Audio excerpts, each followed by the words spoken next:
Alors une grande partie de nos travaux dans le centre de recherche s'oriente autour de l'analyse du rôle de la réaction immuno-inflammatoire dans, on va dire, les pathologies cardiovasculaires. C'est ce qu'on appelle le concept de cardio-immunologie. Donc nous, on s'intéresse surtout dans le centre à une maladie cardiovasculaire spécifique qui est l'infarctus du myocarde. Et il s'avère qu'après un infarctus du myocarde, il y a des cellules inflammatoires qui infiltrent le tissu cardiaque et qui jouent des rôles assez distincts, donc soit des rôles bénéfiques, soit des rôles délétères sur à la fois le remodelage du tissu cardiaque et également, bien évidemment, la régulation de la fonction cardiaque. Donc, ce que nous avons démontré au cours de ces dernières années, c'est le rôle, on va dire, de deux grands types de cellules inflammatoires. Dans un premier temps, les lymphocytes B. Et nous avons révélé d'abord dans un modèle expérimental d'infarctus du myocarde que ces cellules de type B exerçaient un effet délétère sur la fonction cardiaque et que par conséquent, on pouvait penser à des stratégies thérapeutiques qui pourraient venir en fait cibler ces lymphocytes B pour essayer de contrecarrer leur effet délétère. Donc c'est ce que nous avons fait avec un anticorps qui est dirigé contre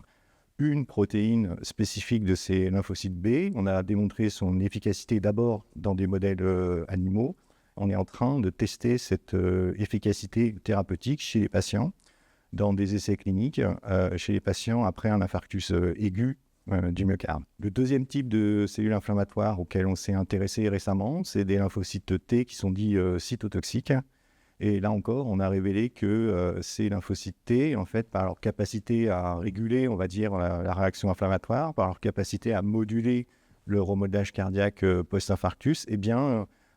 pouvaient également être des cibles extrêmement importantes pour des approches d'immunothérapie dans le domaine des maladies cardiovasculaires. Et ça, c'est un grand axe également de recherche dans le centre, sur lequel un certain nombre de nos équipes sont en train de travailler. Et puis enfin, on s'intéresse à un troisième type de cellules inflammatoires qui sont des cellules myéloïdes et essentiellement des macrophages. Et ce que nous avons révélé, c'est que ces macrophages, en fait, sont des capteurs des changements du micro et du macro-environnement et que par conséquent, ils jouent un rôle absolument central dans le dialogue à l'intérieur du cœur, mais également dans le dialogue entre le cœur et les autres organes, toujours au cours d'un infarctus du myocarde. Et le travail que nous sommes en train de réaliser montre que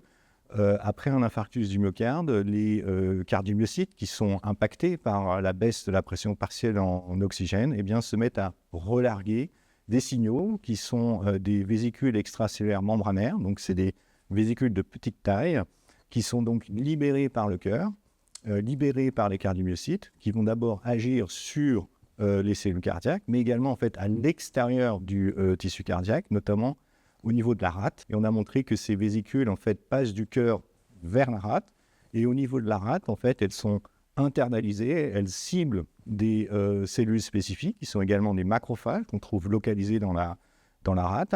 et qu'une fois que ces macrophages en fait, ont internalisé ces vésicules d'origine cardiomyocytaire, eh bien, ça change complètement leur activité et ça les conduit à libérer des cytokines qui sont très inflammatoires. Ça conduit à libérer des monocytes de très grande quantité au niveau de la rate et par conséquent, en fait, ça contrôle un tout petit peu la réaction inflammatoire systémique et donc la récupération du cœur après un infarctus du myocarde.